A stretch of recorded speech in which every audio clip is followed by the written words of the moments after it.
পরকিয়া করলে কি শাস্তি হবে? ভাই, জেনা করার যে শাস্তি, পরকিয়ার সে শাস্তি শুধু সেটা না, সাধারণ জেনার শাস্তি না। কে পরকিয়া করলে, জেনায় লিপ্ত হলে, বিবাহিত মানুষ নারী হোক আর পুরুষ হোক, ইসলামী শরীয়তের বিধান হলো রজম দিয়ে তার মৃত্যুদণ্ড কার্যকর করতে হবে। ভালো করে শুনেন, জেনার মতো একটা অপরাধে মৃত্যুদণ্ড, তাও রজমের মাধ্যমে, এত কঠিন শাস্তির কথা আল্লাহ তাআলা যে বলেছেন, এখান থেকে বোঝা যায় বিবাহিত মানুষের জেনায় লিপ্ত হওয়া, হারাম সম্পর্ক করা, পরকিয়া তলে তলে হারাম সম্পর্ক করা, এটা কত ডেঞ্জারাস। অনেক পুরুষ আছে, মহিলা আছে, ফেসবুকে তলে তলে ইটিস পিটিস চ্যাটিং করে, 2 নম্বরই করে অনেকের সাথে, আছে না নাই?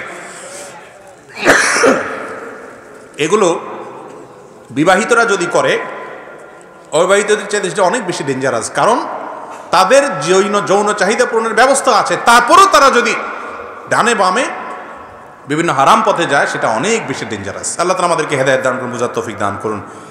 মিলাদ কিয়াম করা কতটা শরীয়ত সম্পন্ন? নবীজি সাল্লাল্লাহু আলাইহি ওয়াসাল্লাম দুরূদ পড়বেন, এটা ঠিক আছে, কিন্তু দুরূদের জন্য সবাই একত্র হইতে হবে, আবার দুরূদ পড়তে পড়তে দাঁড়ায় যাইতে হবে, এরকম কোনো নির্দেশ কোরআন হাদিস দেয় নাই। এটা আমাদের মন গড়া, নিজেদের বানানো পদ্ধতি। কোরআন হাদিসে কোথাও এগুলো নেই। মিলাদের মধ্যে আমরা দুরূদ পড়ি, তো দুরূদটা আপনি যার যার মতো পড়বেন। নামাজের মধ্যে দুরূদ আমরা একজনের সাথে সবাই সুর মিলায় পড়ি না, যার যারটা শেষে পড়ি। আপনারা নামাজ দুরূদ পড়েন না? এই দুরূদ কি সবাই একসাথে সুর মিলায় পড়েন? তাইলে নামাজের বাইরেও একইভাবে দুরূদ পড়বেন, আলাদা কোনো পদ্ধতি না যে একজনের সাথে সবাই সুর মিলাই ইয়া নবী টান দিবেন, এরকম কোনো পদ্ধতি কোরআন হাদিসে, জাল হাদিসেও পাওয়া যায়। অতএব এই মিলাদ এবং কিয়াম, বিশেষ করে মিলাদ এর জন্য আয়োজন, আনুষ্ঠানিকতা, সুরে সুর মিলানো, দাঁড়ায় যাওয়া, এগুলো সবগুলোই ইসলামের দৃষ্টিতে কোনো সঠিক কাজ নয়, ভুল কাজ। আমি আমার মা বাবা দুজনকে ভালোবাসি, কিন্তু আমার কাছে মনে হয় আমার মা থেকে বাবাকে বেশি ভালোবাসি। মায়ের কিছু হলে ধৈর্য ধরতে পারলেও বাবার কিছু হলে ধরতে পারি না। আমার প্রশ্ন হলো, এরকম আচরণকে আমার গুনাহ হবে? মায়ের অধিকার বেশি। নবী করিম সাল্লাল্লাহু আলাইহি সাল্লামকে একজন জিজ্ঞাসা করেছেন, ইয়া রাসূলুল্লাহ, আমি কার কথা শুনবো? নবীজি বলছেন মায়ের। বলেন এরপরে? বলছেন মায়ের। বলছেন এরপরে? বলছেন মায়ের। বলেন এরপরে? বলছেন এবার বাপের। ডক্টর জাকির নায়েক খুব সুন্দর বলে, এই জন্য বলে যে আল্লাহ রাসূল সাল্লাল্লাহু আলাইহি সাল্লাম 3 বার মায়ের কথা বলছেন, তার মানে gold medal, bronze medal, silver medal, তিনোটা মায়ের। বাপের একটা সান্ত্বনা মেডেল দিছে। বুঝতে পারছেন? কারণ সন্তানদের প্রতি সবচেয়ে বেশি অবদান থাকে মায়ের। বাপের অবদানও থাকে, অনেক আছে, কিন্তু তুলনা করলে, কম্পেয়ার করলে মায়েরটার পরিমাণ অনেক বেশি থাকে। এই জন্য তাদের প্রতি আমাদের বেশি আন্তরিকতা, দয়া মায়া থাকতে হবে। সৃষ্টিগতভাবে কারোর প্রতি আপনার দুর্বলতা চলে আসে, এর কারণে আপনি গুনাহগার হবেন না ইনশাআল্লাহ বিদিনিল্লাহ। কোনো মানুষের নাম না বলে তার অনুপস্থিত দোষ ত্রুটি বলা যাবে কি না? কারণ নাম বললেন না, বললেন যে একটা লোক এই কাজ করলে, উপস্থিত লোকরা বুঝতেও পারলো না কার কথা বলছেন, এক জায়গায় দেখছি, তাহলে এটা গীবত হবে না, এটাতে কোনো অসুবিধা নেই, বলা যায়। হাঁস মুরগি বাছাই করার পর যে লোম থেকে যায়, তাতে কি ওই হাঁস মুরগি খাওয়ার উপযোগী হবে? কোনো অসুবিধা না, রুচিলিতুকুলাতে খেতে পারেন, হালাল আরাম হবে না, সমস্যা নেই। আর যদি আপনি ওই পশম টসম সহ খেয়ে ফেলেন, হারাম হবে না, খাইতে পারেন, ওইটা আপনার রুচির ব্যাপার। মসজিদে কোনো এক জামাত শেষ না, এটার উত্তর দিয়েছি।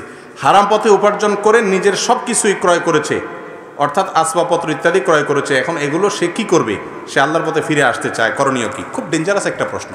হারাম পথে উপার্জন করে সম্পদ যা কামাই করছেন, এই সব যাদের সম্পদ কামাইছেন তাদেরকে ফেরত দিতে হবে, তাদেরকে না পাইলে তাদের পরিবার সন্তানদেরকে, তাদেরকেও না পাইলে গরিব মানুষকে দান করে আপনি আবার জিরো হাতে ফিরে আসতে হবে। এরপরে তওবা করলে আল্লাহ মাফ করবেন।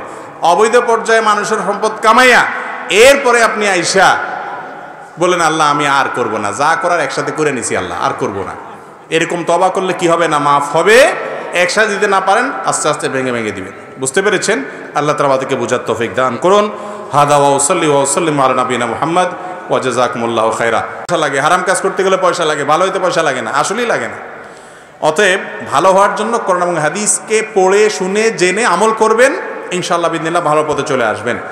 আমরা জানি ইসলামের মূল বাণী শান্তি, অথচ কোরআনে যাহা নিষিদ্ধ করা হয়েছে তাহাই বেশি করি আমরা দাবি করি আমরা মুসলমান, এই গ্রামে 50% লোক অপকর্মের সাথে জড়িত। আমাদের করণীয় কি? এরা কোনো সাধারণ লোক না, গ্রামের গণ্যমান্য ব্যক্তি, সাধারণ জ্ঞানগতভাবে বললে কোরআন ও সুন্নাহর আলোকে জানতে চাই।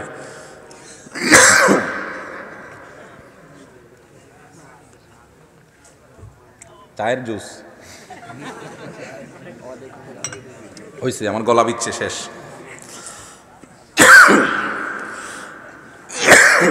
ভাই এটা তো ঠিক যে আমাদের দেশে বড় বড় মোড়ল মাতবরা অনেক হারাম কাজের সাথে আমরা জড়িত, সাধারণ মানুষও জড়িত, অথচ নিজেদেরকে আমরা দাবি করি আমরা মুসলমান। আমরা বেশি আমরা নামে মুসলমান, কাজে কর্মে আসলে আমরা পরিপূর্ণ মুসলমান না। আল্লাহ তাআলা আমাদেরকে পরিপূর্ণভাবে ইসলামে দাখিল হওয়ার তৌফিক দান করুন।